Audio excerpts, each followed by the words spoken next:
We're at the sport of bowling, and as they sometimes say, the event is already in progress. As a matter of fact, they've bowled 6 frames. Not among the bowlers is Jim Stefanich, who is one of the finest in the world. Remember, under the rules of the Superstars contest, you may not participate in your own sport. That gives us the benefit of having Jim as an expert commentator here. Now, at the end of 6 frames, we have Johnny Bench as the leader, closely pursued by Johnny Unitas and Elvin Hayes. That's right. Johnny, he's right now 17 pins ahead of Unitas, and Hayes is just 1 pin ahead of behind Johnny. So yeah, it's real close, but anything can happen. You get a couple marks, and you pick up a lot of pins, and so we don't really know who's going to be the winner yet. Anybody who could put 2 strikes together, I think, would be in pretty good shape, because we've only had 4 out of 36 frames bowled. Yeah, they're not getting too many strikes. In fact, they haven't had too many spares, but they're working. But there, you can't expect a real lot from fellas who haven't really bowled at all. It's just like any other sports that they compete in. Okay, bowling first in the 7th frame will be tennis star Rod Laver. Rod has only 54 pins after 6.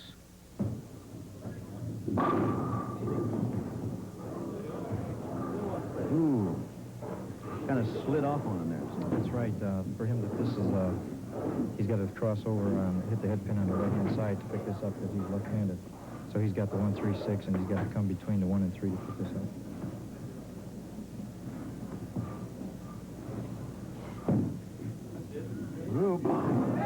Very good.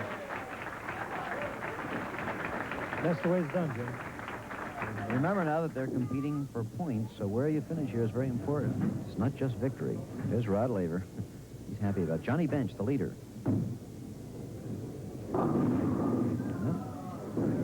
That's certainly makeable, Jim. That's right. 6-10. It's a very makeable spare. He broke up a split there. Got a break, but it's all in the game. So if he can pick this up, he'll hold his lead. Now, you know, you were picking Johnny before they began on a basis of form, regardless of what scores he had before. What does he do that's right, better than the other guys? Well, basically, his timing is much better than the other guys. His balance is better. He goes through the shot good. He doesn't get his body too far over the foul line. He keeps it more up and gets some good knees in the shot. So that's basically why I picked him, and so far I've been right. Well, here's the old pro himself, John Unitas, who's doing very well here. He used to own bowling lanes, but he hasn't bowled in 12 years.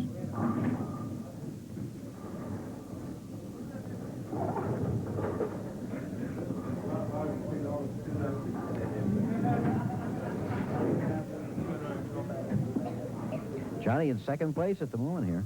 That would give him 7 points in the competition.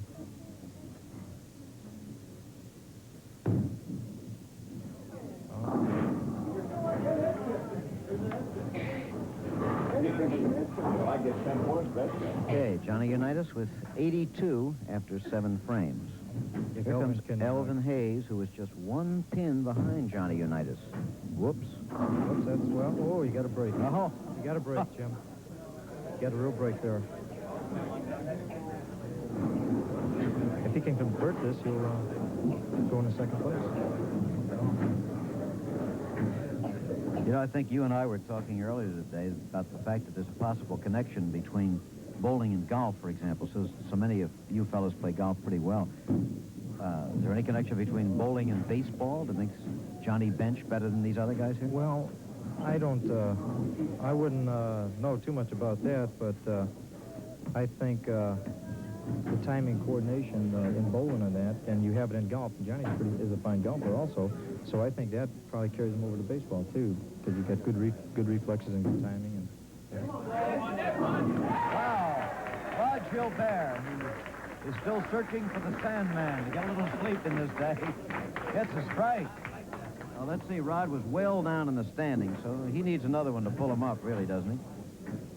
Well, actually, right now, after that strike, Rod's in 2nd place. Joe Frazier!